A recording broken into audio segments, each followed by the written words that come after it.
The government of India recently approved how many quantum fabrication hubs? భారత ప్రభుత్వం ఇటీవల ఎన్ని క్వాంటమ్ ఫ్యాబ్రికేషన్ హబ్లను ఆమోదించింది? సో రీసెంట్గా గవర్నమెంట్ ఆఫ్ ఇండియా ఈ క్వాంటమ్ ఫ్యాబ్రికేషన్ హబ్స్ని లాంచ్ చేయడం జరిగింది, అప్రూవల్ ఇవ్వడం జరిగింది అనమాట. So as a part of national quantum mission ఎన్ని క్వాంటమ్ హబ్స్ని, క్వాంటమ్ ఫ్యాబ్రికేషన్ హబ్స్కి అప్రూవల్ ఇచ్చింది అని అడుగుతున్నారు. సో ఇక్కడ ఆప్షన్స్ ఏమున్నాయి? 2, 3, 4 and 5. మనకి ఇక్కడ కరెక్ట్ ఆప్షన్ వచ్చేసి 4 అనమాట.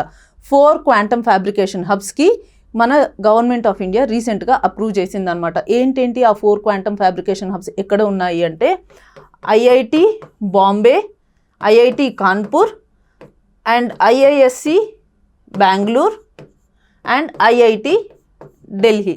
సో ఈ IIT Bengaluru, Kanpur and Delhi and IISc బెంగళూరులో ఈ క్వాంటమ్ ఫ్యాబ్రికేషన్ హబ్స్కి అప్రూవల్ ఇవ్వడం జరిగింది. సో దీని టోటల్ వర్త్ వచ్చేసి 720 crores అనమాట.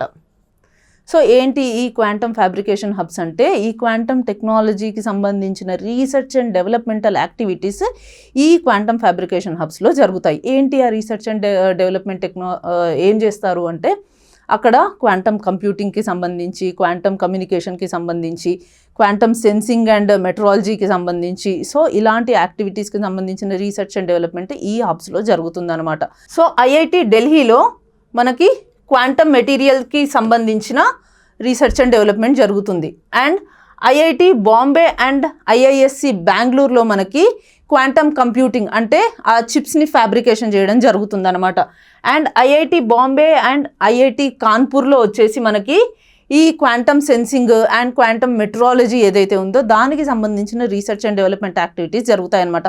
సో ఇలా ఈ 4 నేషనల్ ఇన్స్టిట్యూట్స్ని సెలెక్ట్ చేసుకొని దాని ద్వారా ఒక 300 స్టార్టప్స్ని కూడా ఎంకరేజ్ చేస్తుంది అనమాట ఈ క్వాంటమ్ కంప్యూటింగ్ టెక్నాలజీస్లో. సో ఇదే ఈ 4 హబ్సే రీసెంట్గా గవర్నమెంట్ ఆఫ్ ఇండియా లాంచ్ చేయడం జరిగింది.